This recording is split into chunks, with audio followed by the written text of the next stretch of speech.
Halo, bertemu kembali dengan saya Burniadi Mobala. Pada video kali ini, kita akan membahas sebuah soal tentang pneumatic conveying. Nah, jadi di sini kita punya sebuah sistem perpipaan yang digunakan untuk memindahkan padatan dalam bentuk serbuk atau partikulat, gitu ya. Dalam hal kasus ini adalah sebuah limbah padat hasil pembakaran, gitu ya. Sisa hasil pembakaran yang berbentuk partikulat dengan diameter rata-rata 250 mikrometer. Nah, kita menggunakan pipa 4 inci untuk mentransportasikan limbah padat ini. Nah, kemudian limbah padatnya berada di sini dari hopper. Oke, lalu kemudian kita punya blower untuk meniup limbah padat ini dengan udara sehingga kemudian di sini terbentuk campuran padat gas gitu ya yang kemudian mengalir ke outlet. Oke, udaranya bergerak dengan kecepatan 20 meter per second. Oke, temperatur di pipa konstan 20 derajat Celcius. Partikulatnya seperti tadi ya 250 mikrometer, massa jenisnya 798 kg per meter kubik. Nah, dia turun gitu ya dengan laju 15 kg per second. Oke, outlet pipa ini tekanannya sama dengan tekanan atmosfer 101,3 kilopascal. Oke. Nah, dalam analisis ini, udara akan kita anggap sebagai gas ideal yang mengalir secara incompressible. Artinya, perubahan massa jenis di dalam pipa ini kita abaikan karena kita anggap kecil. Oke, konstanta gas udara R287, viskositas dinamiknya 1,80310 milima pascal second. Oke, lalu percepatan gravitasi 9,8 meter per second. Nah, tujuan perhitungan sebenarnya itu adalah mencari pressure drop dan kemudian menghitung daya fan atau blower yang digunakan untuk meniup padatan ini. Nah, untuk mendapatkan ini kita harus melakukan langkah-langkah perhitungan seperti ini ya, banyak ya.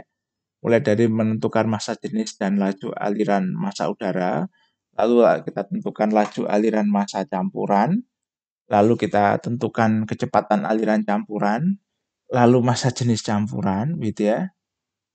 Lalu loading rasio, bilangan Reynolds dan faktor gesekan udara, kecepatan gerak padatan dan faktor gesekan padatan, void fraction, dan kemudian terakhir baru kita bisa tentukan pressure drop dan daya fan atau blower. Oke.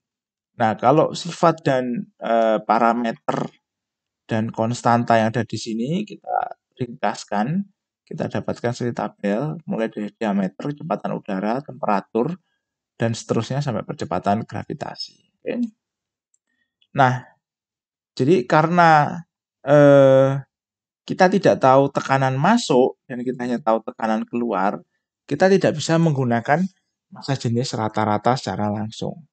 Nah, untuk perkiraan awal kita akan gunakan nilai rho yang dihitung dari tekanan keluar. Kita gunakan persamaan gas ideal rho sama dengan P out per RT. Nah, rho-nya kita peroleh 1,204 sekian kilogram per meter kubik. Lalu kita tentukan laju aliran massa udara m dot. Oke, menggunakan formula rho VA, hanya luas penampang pipa di kuadrat. Nah, kita peroleh m dot udaranya 0,195 sekian. Lalu kemudian kita tentukan laju aliran massa campuran, yaitu jumlah laju aliran massa udara dan padatan. Kita peroleh 15,195 sekian kilogram per second.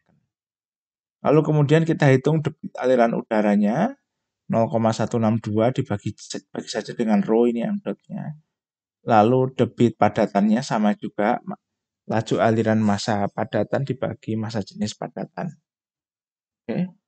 Lalu kemudian debit campurannya kita hitung sebagai jumlah antara debit udara dengan debit padatan. Oke, kita peroleh 0,1809 sekian meter kubik per second.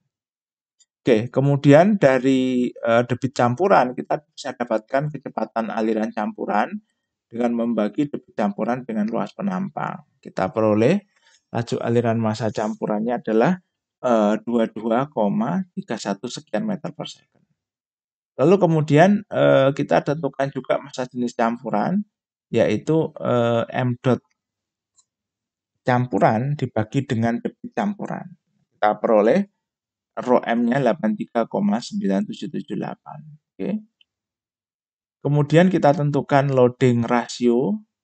Oke, rasio antara laju aliran massa padatan dengan laju aliran massa udara, kita peroleh loading rasionya 76,8. Lalu kemudian kita tentukan bilangan Reynolds dan faktor gesekan. Nah, kita gunakan formula pendekatan yaitu formula Hallan yang eksplisit sehingga ini lebih mudah perhitungannya. Nah, kita peroleh Reynolds number-nya 135.695 sekian. Faktor gesekan Darcy-nya kita peroleh 0,0193 sekian. Oke. Lalu kemudian kita tentukan kecepatan padatan. Kita gunakan formula dari IGT seperti ini. Lalu kemudian setelah kita dapatkan VS, kita hitung faktor gesekan padatannya. Ini menggunakan formula Kono dan Saito. Oke. Kemudian kita peroleh VS-nya 19,38 sekian.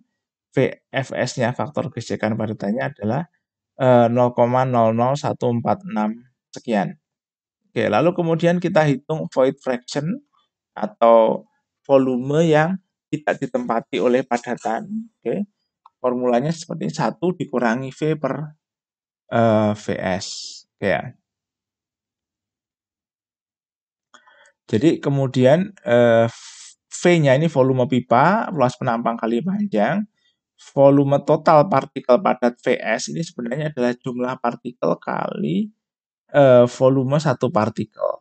Nah, untuk menghindari menghitung jumlah partikel, kita gunakan formulasi seperti ini, M dot S dibagi rho VS, rho S VS kali L. Oke, diperoleh void fraction-nya 0,88. Nah, dari sini kita bisa melanjutkan menentukan pressure drop menggunakan formula ini. Delta P sama dengan IMS ditambah IMD kali L. IMS adalah kontribusi pressure drop dari gravitasi. Kalau kita lihat di sini ada sin alfa. Nah, karena kita alfa sama dengan 0, nanti ini kita sama dengan 0. Oke. Lalu kemudian ini adalah faktor gesekan Darcy-Weisbach. Delta pressure drop dari persamaan Darcy-Weisbach. Oke. Lalu ini adalah kontribusi pressure drop dari perpindahan energi antara fluida dengan partikel padat. Oke. Nah, kemudian kita hitung spesifik gravity dan lain-lain, kita peroleh delta P 3047,84 sekian Pascal absolut. Dengan demikian kita bisa menghitung tekanan masuk udaranya, P in sama dengan delta P plus P out, kita peroleh P 1317738,84 sekian Pascal absolut. Sekitar 131 kilopascal. Oke. Lalu kemudian kita lakukan iterasi ulang karena kita sudah tahu P-in, kita akan hitung massa jenis udara menggunakan tekanan rata-rata antara masuk dan keluar. Oke, kita peroleh sekarang rho-nya 1,385, sedikit berbeda. Laju aliran massanya sedikit berbeda, 0,224. Oke, kemudian kita hitung laju aliran massa campuran. Kita dapatkan 15,22. Oke, kita bisa bandingkan dengan sebelumnya, ini 15,19. Jadi ada perbedaan tapi lumayan kecil itu ya perbedaannya.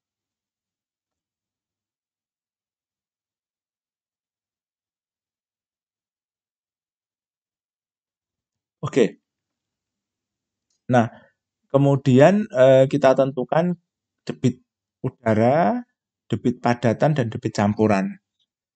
Debitnya kurang lebih sama ya, tidak ada perbedaan.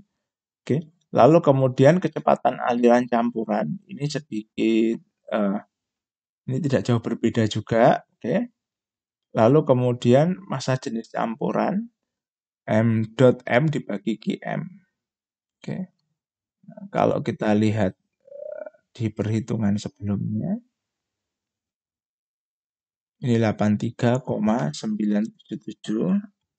Nah, sekarang setelah direvisi, eh, ini menjadi 84,14. Lalu kita tentukan loading ratio, lalu kita eh, perkirakan Reynolds number-nya, lalu kita hitung faktor gesekannya sedikit berbeda, tapi kurang lebih sama ya 0,019. Bedanya di 10 Pak, di digit 10 pangkat 4. Oke, kemudian kita hitung kecepatan padatan, faktor gesekan padatan ini juga tidak jauh berbeda. Lalu kita hitung void fraction padatannya lagi, hitung ulang. Oke, kita dapatkan 0,88. Oke, sama. Lalu kemudian kita hitung ulang pressure drop-nya. Nah, dari perhitungan ulang kita peroleh delta P-nya 31085 ya, ini turun sedikit. Oke, lalu kemudian kita hitung tekanan masuk yang baru, oke 132.385,24 sekian. Nah, kalau kita bandingkan dengan perhitungan lama, PI-nya 131.773. Jadi perbedaannya cukup kecil ya, hanya 0,46%. Nah, karena errornya ini kecil di bawah 1%, maka iterasinya dapat kita hentikan dan hasil perhitungannya kita gunakan. Selanjutnya kita hitung daya fan menggunakan formula ini, delta P kali Q ditambah rho V kuadrat per 2 kali Q, didapatkan daya fan-nya kurang lebih 5 kW. Baik, sekian pembahasan soal. Sampai bertemu di video selanjutnya.